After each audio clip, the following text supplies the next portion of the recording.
ඔයාට කොහොමද හිතෙන්නේ මේ වැඩේ? නියමයි. එක වචනෙන්ම කියලා දාන්න නියමයි. අලහබි. ඔය තරගෙට ඇවිල්ලා වගේ දැම්මුවා. මොකද හිතෙන්නේ මේ වැඩේ ගැන? මේ වැඩේ ගැන මොකද හිතෙන්නේ? ආයි දැන් බලන්න ඕන ටෙස්ට් කරලා. අලහබි දිනනවද? වර්ධන්න ඉන්නෝ සන්තෝෂ.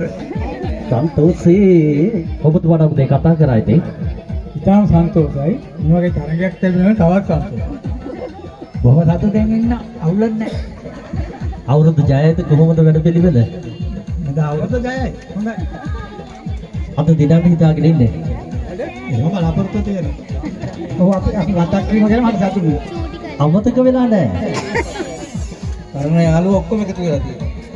අපිට මේ මේකේ පටන් ගත්තා. මොකද හිතෙන්නේ අද දවස ගැන? බොහොම සතුටුයි. එහෙනම් බොහොම අතපොටි මම ලොකුරාලා හමුගෙත් අහනවා විශ්‍රාමික ජීවිතේ කොහොමද කියලා. වැඩි කතා නැහැ. ඇඟිලි දීපොතු ගහලා කුඹරවන්න බෑ. ඇඟිලි තොඩවල් දෙකෙන් අත් දෙකේම අල්ල ගන්න බෝලේ කට ගාවේ. මොකද රාලා මේ බෝලේ කුඹර ක්‍රමේ. හරි එන වැඩේ පටන් ගනිමු කට්ටිය. ලස්සන අත්පොඩියක් ගන්නවා මේ තරග ඉවර වෙනකන්. ජයෙන් ජය වෙන්න ඕනේ මෙන්න විසිල් එකයි. මේකේ තුන් දෙනෙකුට ජයග්‍රහණය ලැබෙනවා. පොම්බෝ වලමු රතු බෝලයක්ද නිල් බෝලයක්ද කා බෝලයක්ද කොළ බෝලයක්ද ඉරන්නේ කවුද? අසර වෙන කවුද? නරක නෑරාලා හැබේ. නියමයි මෙන්න බඩු.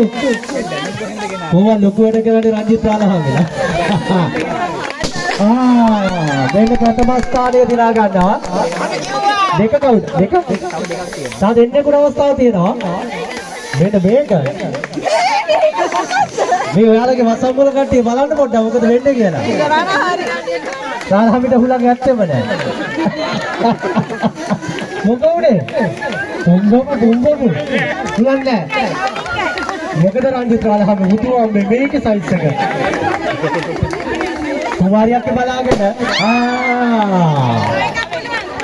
ඒකට මුළු වසපම කවුරුද වගේ දන්නේ.